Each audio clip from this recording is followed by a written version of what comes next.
জানেন কি মস্তিষ্কের নেতাকে? মস্তিষ্ককে সিদ্ধান্ত নেওয়ার আদেশ কে বা কারা দেয়? মস্তিষ্কের গঠনগত কার্যগত একক হলো নিউরন। জানেন কি মস্তিষ্কের নেতাকে? কোন অঙ্গ মানব মস্তিষ্ককে চালনা করে?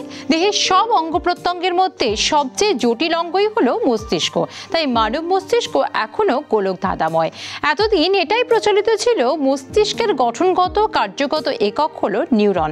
তাই মস্তিষ্ক কিভাবে কাজ করে তা বুঝতে সাধারণত নিউরনের উপরই ভরসা করতেন বিজ্ঞানীরা।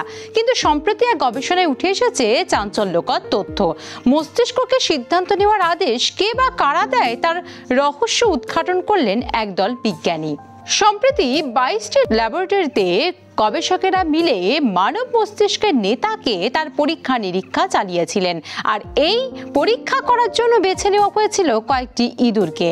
এই ইঁদুরের মস্তিষ্কের উপর গবেষণা চালিয়ে কিছুটা আন্দাজ পেয়েছেন গবেষকেরা।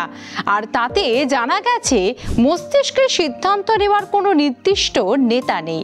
মস্তিষ্কের মধ্যে থাকা একাধিক স্নায়ু, নিউরন সকলে মিলে জুলে সেই সিদ্ধান্ত নেয়, ঠিক যেমনটা গণতন্ত্রে হয়।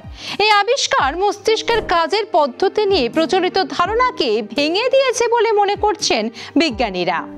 এতকাল যে পদ্ধতিতে গবেষণা হয়েছিল, সম্প্রতি নতুন এই গবেষণায় তার পরিবর্তন ঘটিয়েছেন বিজ্ঞানীরা। এতকাল একটি নিউরনের বৈদ্যুতিক সংকেত সংগ্রহের জন্য ইলেকট্রোড ব্যবহার করে এসেছেন বিজ্ঞানীরা। আর সেই পরীক্ষায় 100টি নিউরনের তথ্য পেতে বছরের পর বছর লেগে যেত গবেষকদের। তবে এবার নতুনভাবে গবেষণা করার পদ্ধতিতে কিছুটা পরিবর্তন আনেন বিজ্ঞানীরা। ইলেকট্রোড হেলমেটের পাশাপাশি গবেষকেরা নিউরোপিক্সেল নামে একটি যন্ত্র ব্যবহার করেছেন। সেই যন্ত্র একসঙ্গে হাজার হাজার নিউরনের গতিবিধির তথ্য সংগ্রহে সক্ষম বলে মত গবেষকদের। গবেষণা চলাকালীন ইঁদুরের মাথায় প্রথমে ইলেকট্রোড হেলমেট পরিয়ে দেওয়া হয়েছিল।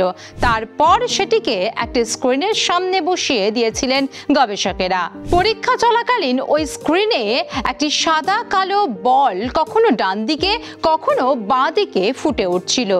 ইঁদুরের কাজ ছিল একটি চাকা ঘুরিয়ে বৃত্তটিকে মাঝখানে আনা, আর সেটা করতে পারলেই চিনি জল দেওয়া হতো ইঁদুরকে।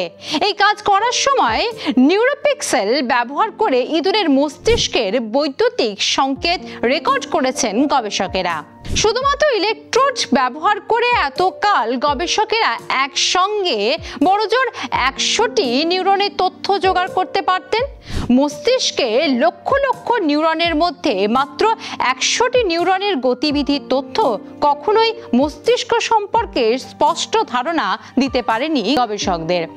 কিন্তু এবার গবেষকদের দাবি গোটা মস্তিষ্ক জুড়ে ছড়িয়ে ছিটিয়ে থাকা অন্তত 6 লক্ষ নিউরনের তথ্য সংগ্রহ করেছেন তারা, যার ফলে একটি ইঁদুরের মস্তিষ্কের অন্তত 95% অংশই উকিয়ে দেওয়া সম্ভব হয়েছে। মস্তিষ্কের উপর এই গবেষণা স্নায়ু বিজ্ঞানের জগতে একটা ঐতিহাসিক ঘটনা বলে মত নিউ ইয়র্কের এক গবেষকের। মস্তিষ্ক নিয়ে সম্প্রতি এই গবেষণার ফল প্রকাশিত হয়েছে নেচার জার্নালে। তা আলোড়ন ফেলেছে বৈজ্ঞানিক মহলে।